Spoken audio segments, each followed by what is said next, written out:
अध्याय 8। इसके बाद वो नगर नगर और गांव गांव प्रचार करता हुआ और परमेश्वर के राज्य का सुसमाचार सुनाता हुआ फिरने लगा। और वे 12 उसके साथ थे, और कुछ स्त्रियां भी थीं जो दुष्टात्माओं से और बीमारियों से छुड़ाई गई थीं।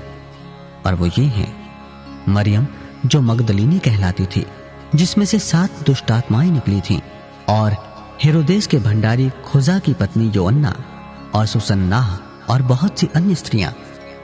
ये अपनी संपत्ति से उसकी सेवा करती थीं।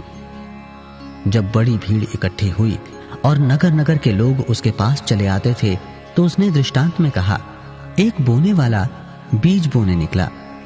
बोते हुए कुछ मार्ग के किनारे गिरा और रौंदा गया, और आकाश के पक्षियों ने उसे चुग लिया। कुछ चट्टान पर गिरा और उपजा, परंतु तरी न मिलने से सूख गया। कुछ झाड़ियों के बीच में गिरा, और झाड़ियों ने साथ साथ बढ़कर उसे दबा दिया। कुछ अच्छी भूमि पर गिरा और उगकर 100 गुना फल लाया। ये कहकर उसने ऊंचे शब्द से कहा, जिसके सुनने के कान हो वो सुन ले। उसके चेलों ने उससे पूछा कि इस दृष्टांत का अर्थ क्या है।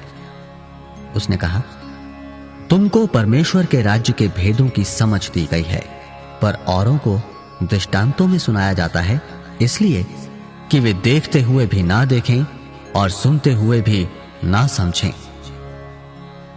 दृष्टांत का अर्थ यह है, बीज परमेश्वर का वचन है। मार्ग के किनारे के वे हैं जिन्होंने सुना। तब शैतान आकर उनके मन में से वचन उठा ले जाता है कि कहीं ऐसा ना हो कि वे विश्वास करके उद्धार पाएं। चट्टान पर के वे हैं कि जब सुनते हैं तो आनंद से वचन को ग्रहण तो करते हैं, परंतु जड़ न पकड़ने से वे थोड़ी देर तक विश्वास रखते हैं और परीक्षा के समय बहक जाते हैं। जो झाड़ियों में गिरा, ये वे हैं जो सुनते हैं, पर आगे चलकर चिंता और धन और जीवन के सुख विलास में फंस जाते हैं और उनका फल नहीं पकता। पर अच्छी भूमि में के वे हैं जो वचन सुनकर भले और उत्तम मन में संभाले रहते हैं और धीरज से फल लाते हैं। कोई दिया जला के बर्तन से नहीं ढांकता और न खाट के नीचे रखता है, परंतु दीवट पर रखता है कि भीतर आने वाले प्रकाश पाएं। कुछ छिपा नहीं जो प्रकट ना हो, और ना कुछ गुप्त है जो जाना ना जाए और प्रकट ना हो। इसलिए चौकस रहो कि तुम किस रीति से सुनते हो, क्योंकि जिसके पास है उसे दिया जाएगा, और जिसके पास नहीं है उससे वो भी ले लिया जाएगा जिसे वो अपना समझता है। उसकी माता और उसके भाई उसके पास आए, पर भीड़ के कारण उससे भेंट ना कर सके। उससे कहा गया, तेरी माता और तेरे भाई बाहर खड़े हुए तुझसे मिलना चाहते हैं। उसने इसके उत्तर में उनसे कहा, मेरी माता और मेरे भाई यही हैं जो परमेश्वर का वचन सुनते और मानते हैं। फिर एक दिन वो और उसके चेले नाव पर चढ़े, और उसने उनसे कहा, आओ झील के पार चलें। अतः उन्होंने नाव खोल दी। पर जब नाव चल रही थी तो वो सो गया, और झील पर आंधी आई और नाव पानी से भरने लगी और वे जोखिम में थे। तब उन्होंने पास आकर उसे जगाया और कहा, स्वामी स्वामी, हम नाश हुए जाते हैं। तब उसने उठकर आंधी को और पानी की लहरों को डांटा, और वे थम गए और चैन हो गया। तब उसने उनसे कहा, तुम्हारा विश्वास कहां था? पर वे डर गए और अचंभित होकर आपस में कहने लगे, ये कौन है जो आंधी और पानी को भी आज्ञा देता है और वे उसकी मानते हैं? फिर वे गिरासेनियों के देश में पहुंचे, जो उस पार गलील के सामने है। जब वो किनारे पर उतरा तो उस नगर का एक मनुष्य उसे मिला जिसमें दुष्टात्माएं थी। वो बहुत दिनों से ना कपड़े पहनता था और ना घर में रहता था, वरन कब्रों में रहा करता था। वो यीशु को देखकर चिल्लाया और उसके सामने गिरकर ऊंचे शब्द से कहा, हे परम प्रधान परमेश्वर के पुत्र यीशु, मुझे तुझसे क्या काम? मैं तुझसे विनती करता हूं, मुझे पीड़ा ना दे। क्योंकि वो उस अशुद्ध आत्मा को उस मनुष्य में से निकलने की आज्ञा दे रहा था, इसलिए कि वो उस पर बार बार प्रबल होती थी। यद्यपि लोग उसे सांकलों और बेड़ियों से बांधते थे, तो भी वो बंधनों को तोड़ डालता था, और दुष्टात्मा उसे जंगल में भगाए फिरती थी। यीशु ने उससे पूछा, तेरा क्या नाम है? उसने कहा, सेना, क्योंकि बहुत दुष्ट आत्माएं उसमें बैठ गई थीं। उन्होंने उससे विनती की कि हमें अथाह गड्ढे में जाने की आज्ञा ना दे। वहां पहाड़ पर सूअरों का एक बड़ा झुंड चल रहा था, इसलिए उन्होंने उससे विनती की कि हमें उनमें बैठने दे। उसने उन्हें जाने दिया। तब दुष्ट आत्माएं उस मनुष्य में से निकलकर सूअरों में गईं और वो झुंड कड़ाड़े पर से झपटकर झील में जा गिरा और डूब मरा। चरवाहे ये जो हुआ था देखकर भागे और नगर में और गांवों में जाकर उसका समाचार दिया।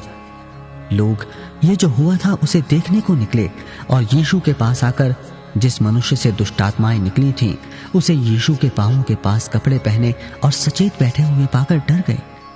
और देखने वालों ने उनको बताया कि वो दुष्टात्मा का सताया हुआ मनुष्य किस प्रकार अच्छा हुआ। तब गिरासेनियों के आसपास के सब लोगों ने यीशु से विनती की कि हमारे यहां से चला जा, क्योंकि उन पर बड़ा भय छा गया था। अतः वो नाव पर चढ़कर लौट गया। जिस मनुष्य में से दुष्टात्माएं निकली थीं, वो उससे विनती करने लगा कि मुझे अपने साथ रहने दे। परंतु यीशु ने उसे विदा करके कहा, अपने घर को लौट जा और लोगों से बता कि परमेश्वर ने तेरे लिए कैसे बड़े बड़े काम किए हैं। वो जाकर सारे नगर में प्रचार करने लगा कि यीशु ने मेरे लिए कैसे बड़े बड़े काम किए। जब यीशु लौटा तो लोग उससे आनंद के साथ मिले, क्योंकि वे सब उसकी बाट जोह रहे थे।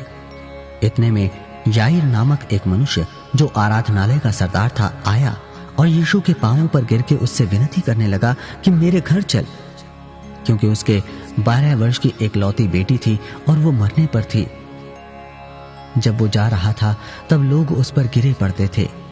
एक स्त्री ने, जिसको 12 वर्ष से लहू बहने का रोग था और जो अपनी सारी जीविका वैद्यों के पीछे व्यय कर चुकी थी, तो भी किसी के हाथ से चंगी ना हो सकी थी, पीछे से आकर उसके वस्त्र के आंचल को छुआ और तुरंत उसका लहू बहना बंद हो गया।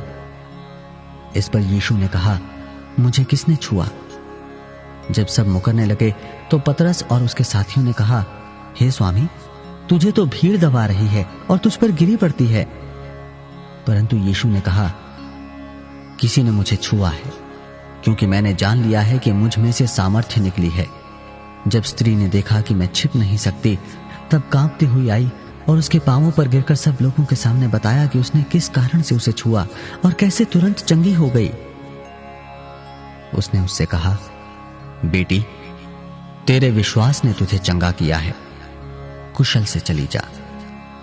वो ये कह ही रहा था कि किसी ने आराधनालय के सरदार के यहां से आकर कहा, तेरी बेटी मर गई, गुरु को दुख ना दे। यीशु ने यह सुनकर उसे उत्तर दिया, मत डर, केवल विश्वास रख तो वो बच जाएगी। घर में आकर उसने पतरस, यूहन्ना, याकूब और लड़की के माता पिता को छोड़ अन्य किसी को अपने साथ भीतर आने ना दिया।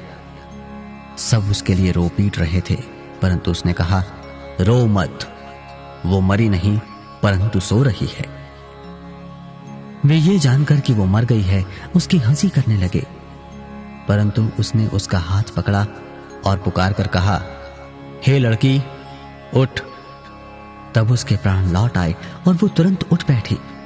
फिर उसने आज्ञा दी कि उसे कुछ खाने को दिया जाए। उसके माता पिता चकित हुए, परंतु उसने उन्हें चिताया कि ये जो हुआ है किसी से ना कहना।